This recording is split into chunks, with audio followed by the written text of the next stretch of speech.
We're going to go to Charmin Stein. She's a spokeswoman for the New York Department of Corrections, which happens to be in charge of Rikers Island. Rikers Island is a very unique property.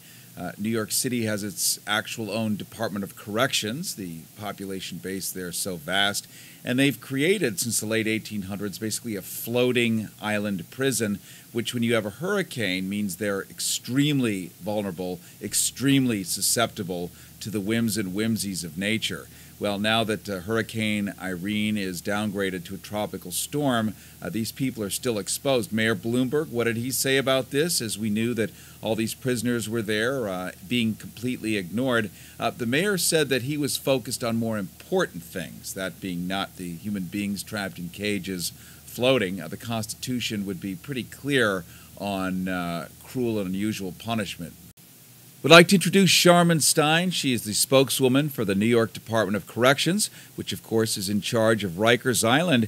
And we're looking to explore the safety of the inmates now. There's been a lot of buzz that somehow they might have been ignored, but I'm imagining from your side of the department, you certainly wouldn't say they've been ignored.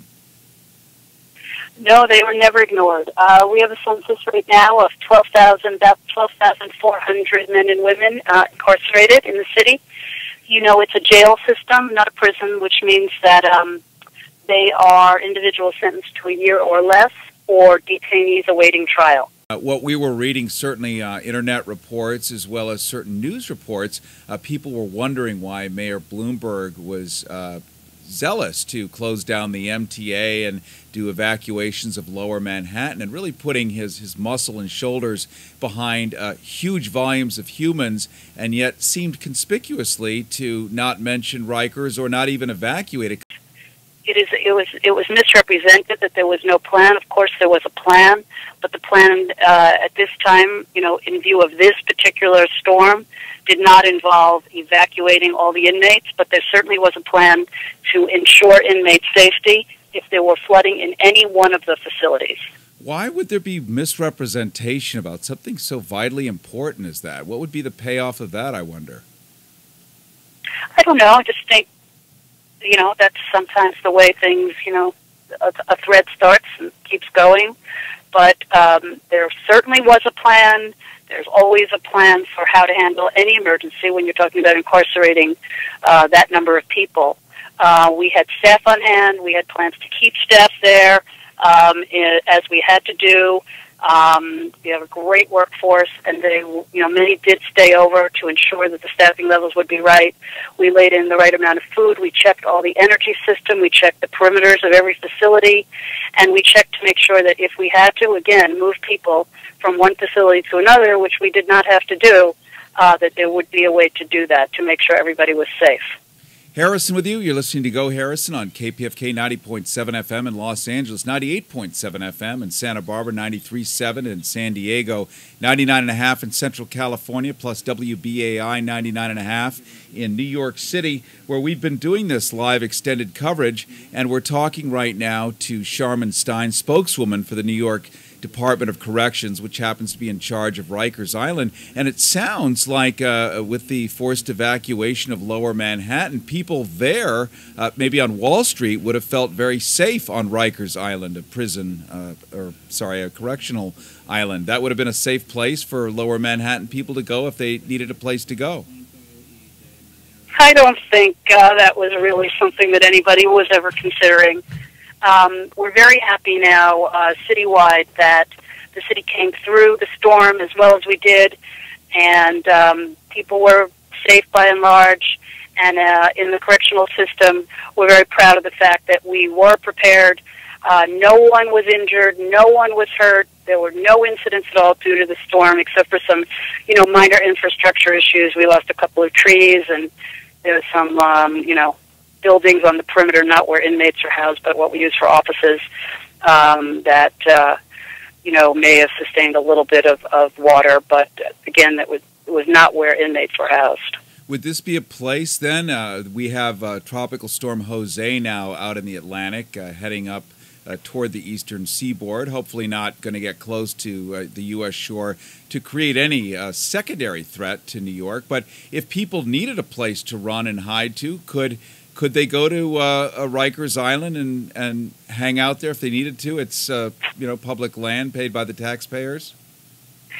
I don't think so. In fact, I know not. Rikers Island is a jail system. It is a secure facility. It is not a place for people who are not being incarcerated or the staff working there to be.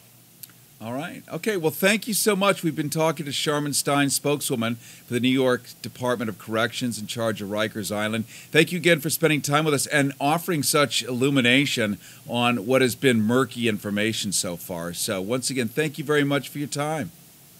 Thank you for having me. All right. Have a great day. Thank you so much. You too. Bye. Absolutely the perfect man to talk to about this is the CNN radio national correspondent, Steve Kastenbaum. And Steve, welcome to Go Harrison. Thanks for having me. I appreciate it. We're really glad to have you there because you are the perfect eyewitness. This is so your beat. You're right in the middle of it. What can you tell all of us in Los Angeles, in a nutshell, what's going on here? Well, I can tell you that we're really fortunate because this could have been a lot worse. We lived through a lot of different types of storms here in New York. There are the nor'easters that blow through at certain times of the year, the winter blizzards, and we're not immune to hurricanes, but they don't happen that often. With that said, it feels like we dodged a bullet in that there isn't a lot of street flooding left right now. CNN Radio's national correspondent, Steve Kastenbaum. And Steve, you are a native New Yorker. You do point out so rightly that a hurricane, I mean, apart from, say, 1963, 64, 1938, and a few other weird occasions, the nor'easter is certainly a normal enough phenomenon for you. But this thing being the size of Europe as it crept in, I mean, you really had a well-disciplined city because we were getting reports at 2 in the morning on a Saturday night. You know, it looked like the middle of a ghost town in the Old West with tumbleweeds floating down the streets. Yeah, it was quite interesting to see the streets empty, to see the shops closed. There definitely was a run on food and water at supermarkets in the day leading up to this storm, and that's because people just anticipated being inside for several days. But in fact, the storm blew through here so quickly that we are able to get outside this afternoon without any much concern for our safety.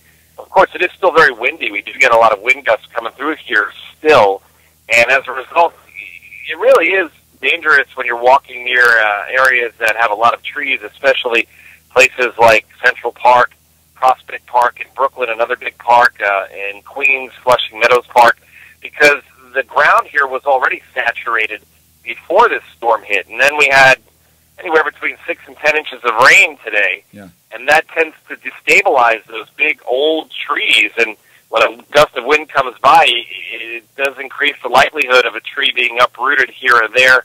There are definitely limbs that have been damaged, and they can come down when these strong gusts of wind come through here today. So it is still of great concern. But you're right, the city was a ghost town during the storm, and the subway system won't be back up and running for some time. The buses may get going again soon, but they moved a lot of the subway's rolling stock to different yards to get them away from low-lying areas so they wouldn't be damaged in any flooding. We're talking to Steve Kastenbaum, the CNN radio national correspondent here on Go Harrison on KPFK 90.7 FM in Los Angeles, 98.7 FM in Santa Barbara, 93.7 in San Diego, 99.5 in Central California, WBAI 99.5 in New York City. And we were getting reports also from Rikers Island. We spoke to some of the FEMA folks and some of the organizers who actually run Rikers Island that were telling us that the reason that Mayor Bloomberg was not talking about Rikers Island and didn't think it ought to be evacuated, whereas Lower Manhattan should, and all the other people, is because Rikers Island, though it's an island surrounded by water, really somehow isn't an island, really isn't surrounded by water, and so doesn't act the same way as another island would. We couldn't quite wrap our arms around that. Are you hearing buzz in New York City about that? Well, certainly relatives of the inmates in the city's jail on Rikers Island were concerned about their safety, but it's very close to land. It's a very small bridge that connects Rikers Island with mainland Queens, and it's right below LaGuardia Airport. And it's not just just one facility, but multiple jail facilities on one island. And the buildings are quite massive. Some of them are. And so they do have the ability to sort of hunker down in place